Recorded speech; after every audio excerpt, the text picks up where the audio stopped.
പ്രായം തളർത്താത്ത പോരാട്ട വീര്യം, പഴകും തോറും വീര്യം കൂടുന്ന വീഞ്ഞ്, ഇത്തരം ക്ലീശെ പ്രയോഗങ്ങളൊന്നും ക്രിസ്ത്യാനോ റൊണാൾഡോയ്ക്ക് ചേർന്നതല്ല. കാരണം അതിന് ഉപരിയായുള്ള ഒരു പ്രതിഭാസമാണ് റൊണാൾഡോ എന്ന CR7.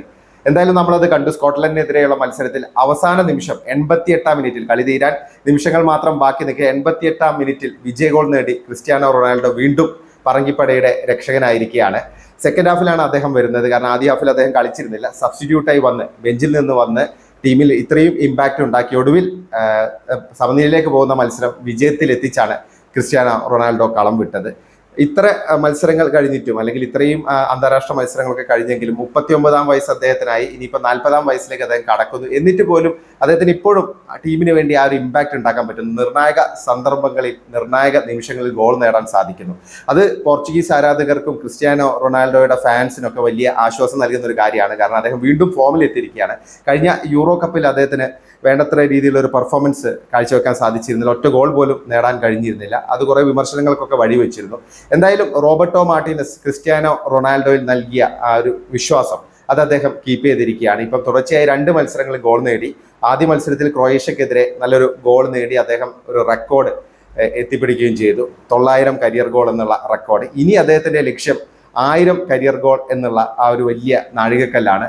അത് ഓപ്പണായി തന്നെ ക്രിസ്ത്യാനോ റൊണാൾഡോ പറഞ്ഞു കഴിഞ്ഞു. അപ്പം ഇപ്പോൾ ഒരു ഗോൾ കൂടി നേടിയിരിക്കാൻ ഇനി 99 ഗോൾ കൂടി മതി ആ ഒരു നാഴികക്കല്ല് എത്തിപ്പിടിക്കാൻ വേണ്ടി. ക്രിസ്ത്യാനോ റൊണാൾഡോയുടെ ഒരു റോൾ എന്ന് പറഞ്ഞാൽ ഇന്നലത്തെ മത്സരത്തിൽ നമ്മൾ പറയുകയാണെങ്കിൽ അദ്ദേഹം മികച്ച രീതിയിൽ തന്നെയുള്ള ഒരു പെർഫോമൻസ് ആണ് കാഴ്ചവെച്ചത്. കാരണം സെക്കൻഡ് ഹാഫിൽ വന്നതിന് ശേഷം ചുരുങ്ങിയ സമയത്തിനുള്ളിൽ തന്നെ ഇമ്പാക്ട് ഉണ്ടാക്കാൻ പറ്റി. ഇപ്പം മെൻഡസിന്റെ ക്രോസിൽ നിന്നായിരുന്നു അദ്ദേഹത്തിന്റെ 88-ാം മിനിറ്റിലെ ആ ടാപ്പിൻ ഗോൾ. അതിന് മുമ്പ് 1-2 നല്ല ചാൻസസ് ക്രിയേറ്റ് ചെയ്യാൻ ക്രിസ്ത്യാനോ റൊണാൾഡോക്ക് സാധിച്ചു. മികച്ചൊരു ഹെഡർ അദ്ദേഹത്തിൻ്റെതായിട്ട് ഉണ്ടായിരുന്നു. അത് ഗോളായെന്ന് ഉറപ്പിച്ചതാണ്. പക്ഷെ തലനാരിഴയ്ക്കാണ് അത് പോസ്റ്റിൽ തട്ടി പുറത്തേക്ക് വന്നത്. പിന്നീട് ഗോളി അത് ക്ലിയർ ചെയ്യുകയാണ് ഉണ്ടായത്. അത് ഗോളായെന്ന് ഉറപ്പിച്ചതായിരുന്നു. പിന്നെ വേറൊരു ചാൻസും ഉണ്ടായിരുന്നു അദ്ദേഹത്തിന്. അത് പോസ്റ്റിൽ തട്ടി പുറത്തേക്ക് പോവുകയാണ് ഉണ്ടായത്. പിന്നെ ജാവോ ഫെലിക്സിന് വേണ്ടി ക്രിസ്ത്യാനോ റൊണാൾഡോ നൽകിയ ആ ഒരു ബാക്ക് ഹീൽ പാസ്, അതൊരു ഒന്നാന്തരം പാസ്സായിരുന്നു. അത് ശരിക്കും ഗോളാണെന്ന് ഉറപ്പിച്ചതായിരുന്നു. കാരണം ഗോളി മാത്രമേ മുന്നിലുണ്ടായിരുന്നുള്ളൂ. പക്ഷേ ജാവോ ഫെലിക്സിന് അത് സ്കോർ ചെയ്യാൻ സാധിച്ചില്ല. അപ്പൊ ഇങ്ങനെ വന്ന സമയം മുതൽ ചുരുങ്ങിയ സമയത്തിനുള്ളിൽ തന്നെ ഇമ്പാക്റ്റ് ഉണ്ടാക്കാൻ അദ്ദേഹത്തിന് സാധിച്ചു.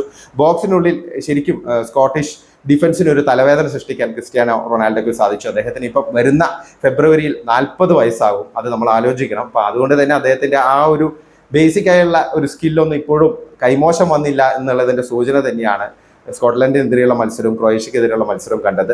ക്രിസ്ത്യാനോ റൊണാൾഡോയെ റോബർട്ടോ മാർട്ടിനസ് ഇതേപോലെയുള്ള ക്യാമിയോ റോളുകളിലും അല്ലെങ്കിൽ സെക്കൻഡ് ഹാഫിന് ശേഷമൊക്കെ പരീക്ഷിക്കുന്നത് ഗുണം ചെയ്യുമെന്നാണ് തോന്നുന്നത്. കാരണം അദ്ദേഹത്തിന്റെ ഫിറ്റ്നസ് പൂർണ്ണമായി നിലനിർത്താനും ഇത് സാധിക്കും. കാരണം എല്ലാ മത്സരത്തിലും സ്റ്റാർട്ടിംഗ് 11-ൽ തന്നെ ഇറങ്ങി അവസാനം വരെ കളിക്കുക എന്നുള്ളത് അപ്രാപ്യമായ കാര്യമാണ്. പ്രത്യേകിച്ച് ഇനിയുള്ള 1-2 വർഷങ്ങളൊക്കെ അദ്ദേഹം കളിക്കുകയാണെങ്കിൽ. അപ്പൊ അതുകൊണ്ട് തന്നെ വരുന്ന സമയത്ത് പരമാവധി ഇമ്പാക്റ്റ് ഉണ്ടാക്കാനും നിർണായക സന്ദർഭങ്ങളിൽ ഗോൾ നേടാനൊക്കെ റൊണാൾഡോയ്ക്ക് ഇത് സാധിക്കും. കാരണം അദ്ദേഹം അത്യാവശ്യമായ സന്ദർഭങ്ങളിൽ സ്റ്റാർട്ടിംഗ് 11-ൽ തന്നെ അദ്ദേഹത്തിന് കളിക്കാൻ പറ്റും. എന്നാൽ എല്ലാ മത്സരങ്ങളിലും അദ്ദേഹത്തിന് ഈ സ്റ്റാർട്ടിംഗ് 11-ൽ ഇറങ്ങി അവസാന നിമിഷം വരെ കളിക്കേണ്ട ആവശ്യമില്ല.